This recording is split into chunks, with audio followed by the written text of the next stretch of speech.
$2 trillion. Just try to wrap your head around that number for a second. That is more than the GDP of most countries on Earth today, all sitting in one man's private vault 3,000 years ago. If you walked into King Solomon's treasury in the year 950 BC, you wouldn't just see some gold coins or a few dusty necklaces. You would be blinded by a level of wealth that literally shouldn't have existed in the Bronze Age. We are talking about walls plated in solid gold, a throne made of ivory and overlaid with the purest gold available, and enough precious metal to crash the modern global economy.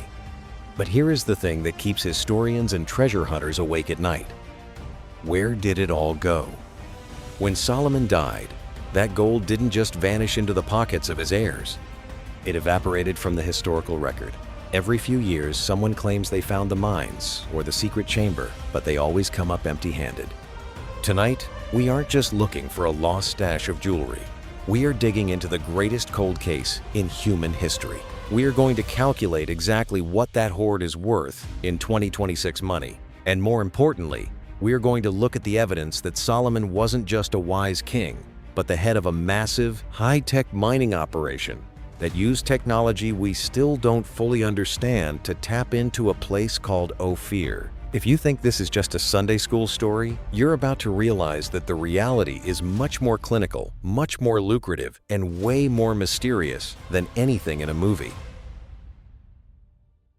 To understand the scale of what we are dealing with, we have to look at the numbers. The ancient texts say that in a single year, Solomon received 666 talents of gold. Now, a talent wasn't a coin. It was a weight, roughly 75 pounds. If you do the math on that single year's tribute alone, you are looking at over 25 tons of gold. In today's market, with gold prices hovering where they are in 2026, that 1 year of income is worth billions. But that was just the annual tax. He reigned for 40 years. When you add up the gifts from the Queen of Sheba, the trade profits, and the massive hauls from his naval expeditions, the total estimates for his hoard reach upwards of 500 tons of pure gold. In modern currency, adjusted for the sheer rarity and the purchasing power of the era, we are looking at a valuation of $2 trillion. To put that in perspective, Solomon was richer than Elon Musk, Jeff Bezos, and the entire Saudi royal family combined. He was the world's first and only trillionaire. But how?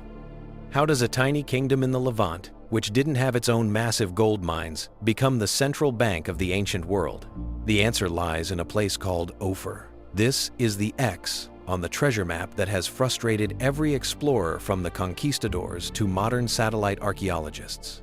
The Bible says Solomon built a fleet of ships and sent them out to Ophir, and every 3 years they would return laden with gold, silver, ivory, apes, and peacocks. But here's the catch. Nobody knows where Ophir was. Some people say it was in Africa, near the ruins of Great Zimbabwe. Others swear it was in India, or even the Philippines. But the most interesting theories suggest that Ophir wasn't just a location, it was a specialized industrial zone. When you look at the descriptions of the gold Solomon brought back, it wasn't just any gold. It was gold of Parvane, a specific type that had a reddish hue. This suggests a very specific chemical composition or a very advanced refining process. We are talking about 2,4 carat purity in an age where most people were still struggling to smelt copper. This brings us to the unexplained tech part of the equation. If you look at the archaeological sites in the Timna Valley, which people often call King Solomon's mines, you see something strange. These weren't just pits in the ground. They were massive, industrial-scale smelting operations. The slag heaps there are so large, they can be seen from space. Recent analysis of the copper and trace gold found in these sites shows that the temperatures required to process this metal were consistent and incredibly high, higher than what a simple charcoal fire should have been able to produce. There are whispers among certain researchers that Solomon's engineers were using advanced bellows systems, or perhaps even focusing solar energy to reach the melting points needed for ultra-pure gold. Think about that. While the rest of the world was hitting rocks together, Solomon's crew might have been using sophisticated thermodynamics, and this technology didn't just appear out of nowhere. Solomon was famously allied with King Hiram of Tyre, the leader of the Phoenicians. The Phoenicians were the masters of the sea and the masters of metallurgy. Together, they formed a tech monopoly that controlled the most valuable resource on the planet. But if this hoard was so massive, why isn't there a single golden brick left in Jerusalem today? This is where the story gets dark. Solomon's wealth was his greatest strength, but it also put a massive target on his back. When he died, the kingdom split in two, and suddenly, the golden age was over. Just 5 years after his death, a pharaoh named Shishak marched up from Egypt and ransacked the temple.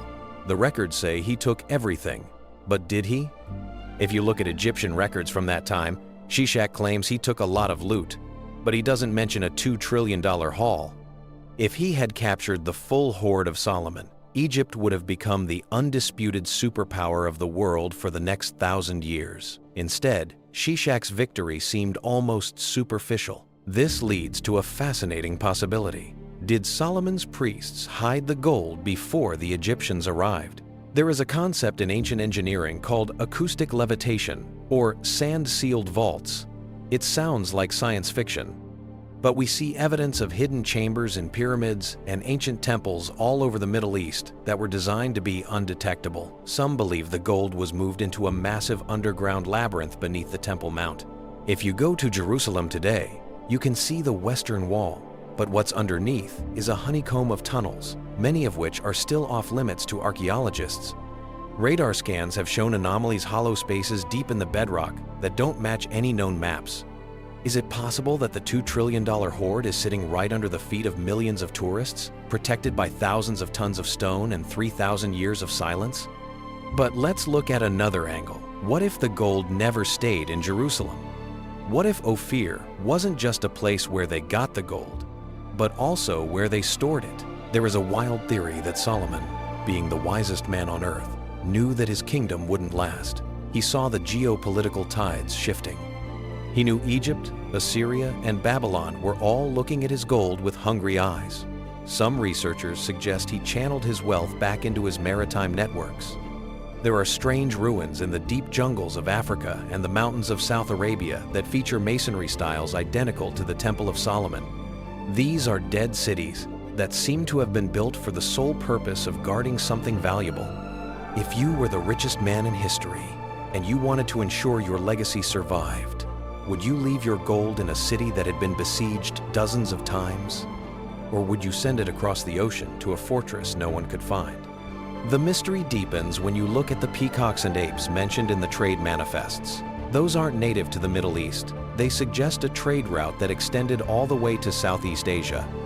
If Solomon's ships were reaching the Pacific, they were using navigation techniques that wouldn't be rediscovered by Europeans for another 2,000 years. We are talking about the use of the astrolabe, celestial tracking, and perhaps even early forms of the compass. This wasn't just a king with a lot of money. This was a global corporation with a private navy and secret technology. And when a corporation of that size collapses, the assets don't just disappear, they get moved. Think about the psychological impact of this much wealth. Solomon supposedly had 300 shields of beaten gold hanging on his walls. Each shield would weigh several pounds. Just the decor in his hallway was worth more than the entire budget of a modern city. This kind of conspicuous consumption wasn't just for show. It was a psychological weapon. It told every visiting diplomat and king that Solomon was backed by a power they couldn't comprehend. But power like that breeds resentment. It breeds legends. And legends are often covers for a much more practical truth. Maybe the gold wasn't stolen or hidden. Maybe it was spent. Building the Temple of Jerusalem was one of the most expensive construction projects in human history. It wasn't just wood and stone. It was lined with gold from floor to ceiling. Some scholars argue that the lost gold of Solomon is actually still there, just not in the form of coins. It was melted into the very fabric of the city, looted bit by bit over centuries, and recycled into the coins of the Roman Empire, the jewelry of the Byzantines, and the crowns of European kings. Your wedding ring might actually contain a few atoms of Solomon's gold. But that's the boring answer, isn't it? The more compelling evidence points toward a deliberate concealment. There is an ancient copper scroll found among the Dead Sea Scrolls that lists the locations of 64 hiding places for massive amounts of gold and silver. For decades, treasure hunters have tried to follow the directions on the copper scroll, but the landmarks are all gone. In the big cistern in the courtyard of the peristyle, it says, "Which courtyard? Which house?" The scroll describes a total weight of treasure that matches the descriptions of Solomon's lost hoard. This proves that the idea of hiding the national treasury wasn't just a myth. It was standard operating procedure in ancient Israel during times of war. So, if the gold is out there, why haven't we found it with all our modern technology? We have LiDAR that can see through jungle canopies, and ground-penetrating radar that can look through 100 feet of solid rock. The reason we haven't found it is likely because it's not where we are looking. We keep looking in the dirt, but we should be looking at the water. Solomon's wealth was built on the sea. If a fleet coming back from Ophir was caught in a storm, or if they were ordered to scuttle their ships to keep the gold out of enemy hands, the greatest treasure in history could be sitting at the bottom of the Indian Ocean or the Red Sea. A single shipwreck from Solomon's fleet would be the most significant archaeological find in the history of the human race. It would rewrite everything we know about ancient trade, technology, and the origins of the global economy. But there is one more possibility that we have to consider, and it's the most controversial one. What if the gold wasn't actually gold? In ancient texts, the words for light and gold are often closely related. Some fringe theorists suggest that Solomon's hoard was actually a collection of advanced technology, the unexplained tech we mentioned earlier. This would explain why everyone wanted it and why it was so carefully guarded. If he had access to a source of power or a method of manufacturing that seemed miraculous to the ancient world, that would be worth more than any amount of metal. Whether it was the Ark of the Covenant or something even more obscure, the gold might have been a metaphor for a level of knowledge that was lost to the ages. Think about the Queen of Sheba. She traveled over 1,000 miles just to ask Solomon some questions. Why? You don't ride a camel through the desert for months just to see a guy with a lot of jewelry. You do it to gain access to the wisdom he possesses. In the ancient world, wisdom was synonymous with technology. It was the knowledge of how to bridge rivers, how to smelt pure metals, how to navigate by the stars, and how to govern 1 million people without a computer. Solomon's real wealth was his intellectual property. His gold was just the byproduct of his superior tech stack. As we look at the world in 2026, the hunt for Solomon's gold is heating up again. With the rise of AI-driven archaeology and deep-sea mining drones, we are closer than ever to scanning the places that were previously unreachable. There are projects currently underway in the Saudi Arabian desert and the Ethiopian highlands using satellite imagery to look for the fingerprints of Ophir. Every time a new cave is found near the Dead Sea or a new tunnel is cleared in Jerusalem, the world holds its breath. Because the discovery of the $2 trillion hoard wouldn't just be a payday, it would be a bridge to our forgotten past. It would prove that 3,000 years ago, humans had reached a peak of civilization that we are only just now beginning to understand. Until that day comes, the hoard remains a ghost. It is a reminder that no matter how much wealth you accumulate, time eventually swallows it all. Solomon, for all his gold and all his wisdom, ended his life realizing that it was all vanity. He had everything, yet he knew that he couldn't take a single gram of gold with him into the afterlife. But for us, the mystery is enough. The idea that there is $2 trillion worth of ancient history hidden in a vault somewhere, protected by riddles and rock, is the ultimate human story. It's a story about our obsession with value, our drive to explore the unknown, and our hope that there are still secrets left to be found in this world. So, next time you see a piece of gold jewelry, think about where it came from.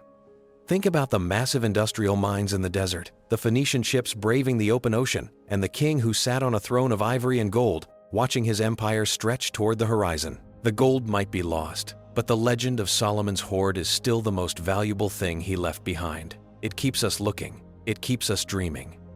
And maybe, just maybe, it's waiting for the right person to solve the final puzzle. If you enjoyed this dive into the world's most expensive mystery, make sure you're thinking about what other lost history is hiding in plain sight. We are only just scratching the surface of what the ancient world was truly capable of. Stay curious, keep searching, and I'll see you in the next one.